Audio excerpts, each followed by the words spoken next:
I think it really just comes, as cliche and cheesy as it may sound, like it comes back to our fans and the fact that we've seen familiar faces at these shows. The Mercedes-Benz Interview Lounge. Hi, Jonas Brothers. Welcome to the show. Hey! Hello, everyone. Good morning.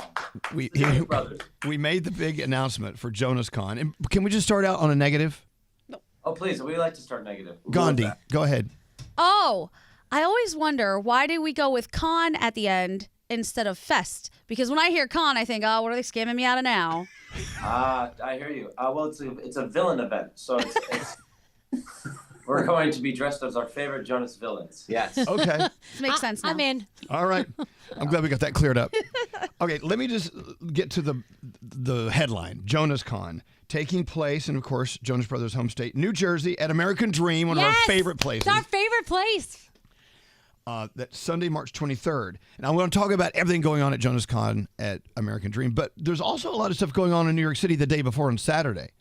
We don't know what any of that is. Is it all secret stuff, or can you tell any of us what that is?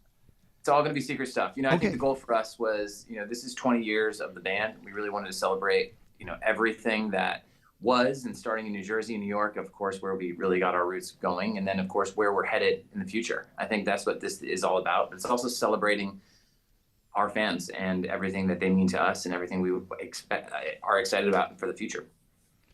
I like that because it is a gift to the fans, but it takes me back to when you guys were kids, piling into the van that sometimes made it to the venue. Yeah. and now not always. Sometimes it would make it. But I also take us back to that concert in Miami. This is before the pandemic, right? Remember that first night you guys were back in the saddle on the stage. Do you remember the electricity in that arena that night? Unreal. It was an incredible feeling to be back. To think that it's already been, 6 years since then is insane. And it seems like you haven't stopped at all in 6 years.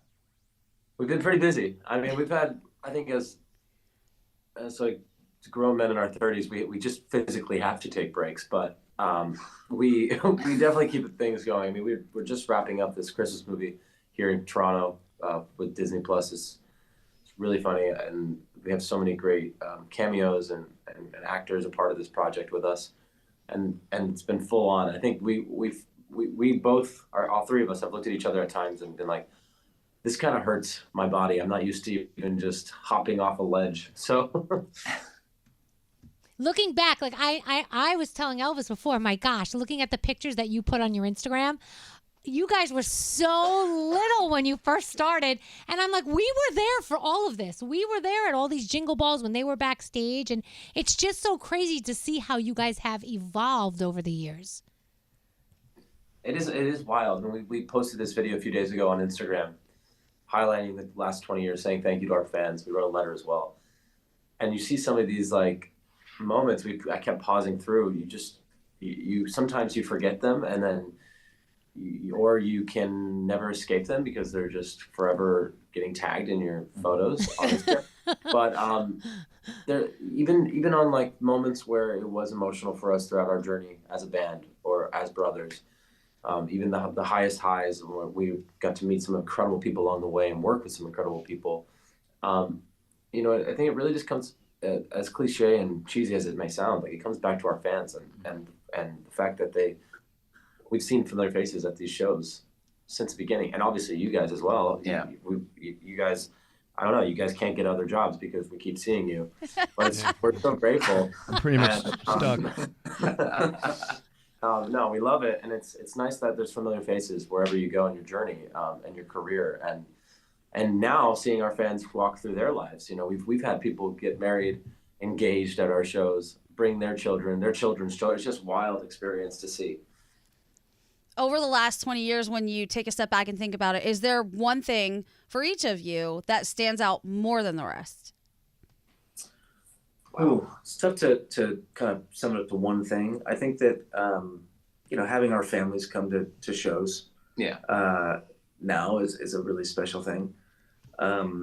This last tour specifically, starting at Yankee Stadium.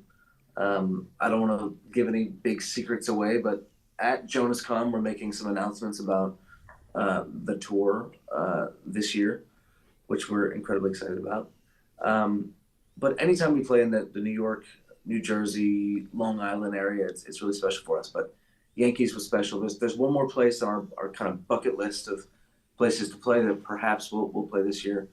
But, I think when we look out and see not only our fans, but our family at the shows in this kind of chapter of our life, it's really special. And of course, all of you guys. Of course. I was hoping you would say it was waiting. I was waiting patiently for that, but there. Wait, over the years, what's the one song that most fans request you guys to sing over and over again? Well, that's a loaded question there. There's a few. Yeah, there's a few. I think, there's obviously the fan favorites like Burning Up and SOS and Year 3000. But then there's a few that we just have not played in many years. The first song we ever wrote together was a song called Please Be Mine. Mm-hmm. We wrote it in our living room in Wyckoff, New Jersey. And that song kind of helped establish that this was going to be a band. At the time, Nick was working on a solo project. We brought in David Massey and performed for him this song with our dad helping us with the harmonies. And David kind of had a meeting with Nick and said, look, this could be a band. What do you think? And it kind of started the journey that we went on. So Please Be Mine, we don't play it often, but it's one that kind of set the tone for what the Jonas Brothers would become. Wow. And look how the music has grown with you over the years. It's been interesting to watch the evolution of the music along with the evolution of you and your families. Back to the question that Gandhi was asking about those moments that stick out over these 20 years. What about you, Joe, and you, Kevin? Did you think of something when she asked you that? I kind of second Nick's thing about, seeing the families now at the shows. And, now the other day we were here and having Alina, my oldest, just come by herself with me to these concerts and just travel with me overnight and stuff, and just hang out. It's starting to become even more of a family affair. And it's just awesome. Yeah, there's quite a few, I think, just to name drop, because this is quite fun. There was... We performed at the White House. How many years ago? This is when Paul McCartney is being honored. Yes. Yeah. What year? 2009. There was 10. Okay, he's wrong. So many years ago, we performed honoring Paul McCartney. He was and President Obama was in office, and we just met Paul McCartney for the first time the night before. He came to our rehearsal and surprised us, and we're playing, "Baby, You Can Drive My Car," and we're like, Paul McCartney comes over our shoulder, like, oh my God. So we performed for him in a private setting, which was pretty wild. So the next day, it was a meet and greet line, and there's everyone from Jack White, Elvis Costello, incredible people. We all watched President Obama come on the back lawn in a helicopter to meet us all. So I'm in a line, we're in a line of people saying hi. There's President Obama. There's Paul McCartney, and we were seeing Paul McCartney, shaking Paul McCartney's hand, but my eyes looked over to President Obama because he just got into office. And Paul McCartney leans over and he goes he clocks that I'm not looking at Paul, and he just says, "It's pretty cool, right?" That's you know what? I wonder. And I'm sure we know the answer. I bet Paul McCartney still gets blown away at moments. And we all do. By the way, he's just pure joy. Jonas Brothers, we're talking about Jonas Con, which is at American Dream here in Jersey, March 23rd. What's happening that day at American Dream? I mean, what is it for all of us fans that show up for Jonas Con? What are we seeing? What are we doing? So we wanted to create the most kind of epic day for our fans. So there's activations, everything from, an Etsy market where they can go and find exclusive merch that you can only get at Jonas Con, to fireside chats with people that are kind of relevant to our journey, our life. Obviously, hopefully, you guys show up and hang out as well. And then there's, going to be a setup by us, a talk by us to kind of walk through what the year is going to look like, as well as some other big surprises we can't reveal. But for a Jonas Brothers fan, I think this is going to be the most epic day. And our kind of main passion is always, especially at this kind of moment in our life and career, is how do we create moments to really thank our fans and show them that they not only have carried us through this near this 20-year journey, which is bizarre to say, but they're the reason this all happened. So we want to thank them and just show them some love and create something that truly, I think, embodies the feeling of a family and connection. And of course, we're going to play some music and have just the best time. And it's also completely free, which is something I'm so excited about. Okay. Fans. And of course, all the info is at jonasbrothers.com, I'm assuming. That's where we go. Yep. Perfect. Ever heard of it? No. Yeah, I've been there. I'm there daily, sometimes hourly. You know me.